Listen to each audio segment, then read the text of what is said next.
আজকে নিয়ে চলে আসলাম পার্শে মাছের সর্ষে দিয়ে ঝাল। প্রথমেই কিন্তু আমি প্যাকেট সর্ষেগুলোকে নিয়ে নিয়েছি, একটুখানি চিনি, সামান্য নুন আর সামান্য হলুদ।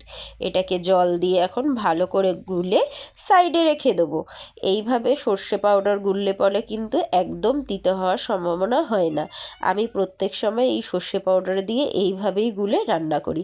তো এটাকে এখন সাইডে রেখে দিচ্ছি। এবারে মাছের পালা। তেল গরম হতে বসিয়ে দিলাম কড়াইয়ে, আর ওদিকে আমি পার্শে মাছগুলোকে ভালো করে কেটে ধুয়ে পরিষ্কার করে নিয়েছি। এবারে নুন হলুদ লাগিয়ে ভালো করে লাল লাল করে পার্শে মাছগুলোকে এপিট ওপিট উল্টে ভেজে নেব। পার্শে মাছের সাইজগুলো ছোট হলেও খেতে কিন্তু ভীষণ টেস্টি ছিল। তো এবারে আমার লাল লাল করে পার্শে মাছগুলো ভাজা হয়ে গেছে, এটাকে এবারে তুলে সাইড করে রেখে দিচ্ছি।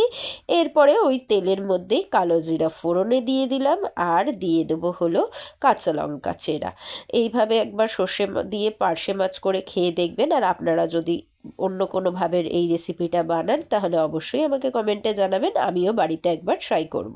তো প্রথমেই পেঁয়াজ কুচি আর টমেটো কুচিটাকে দিয়ে একটু ভাজা ভাজা করে নিলাম, ভিজিয়ে রাখা সর্ষেটাকে দিয়ে দিলাম, দিয়ে এবারে বাটি করে জল দিয়ে দিচ্ছি, কারণ সর্ষেটাকে বেশি কষালে পরে কিন্তু তিতো হয়ে যাওয়ার সম্ভাবনা থাকে। তাই আমি সর্ষেটাকে না কষিয়েই জলটা ঢেলে দিই।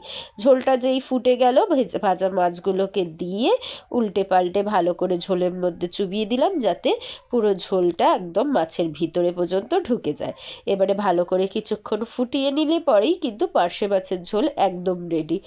আর ছোট থেকেই দেখে এসেছি মা দিদার কাছে যে সর্ষে দিয়ে যে কোনো রান্নার পরে শেষে কিন্তু উপর থেকে সর্ষের তেল ছড়িয়ে দিলে সেটা আরও বেশি টেস্টি হয়। যে সর্ষের তেলের যে কাঁচা একটা গন্ধ হয় সেটা কিন্তু মাছের ঝোল হোক বা সর্ষে বাটার যে কোনো রেসিপিকে ইনহ্যান্স করে।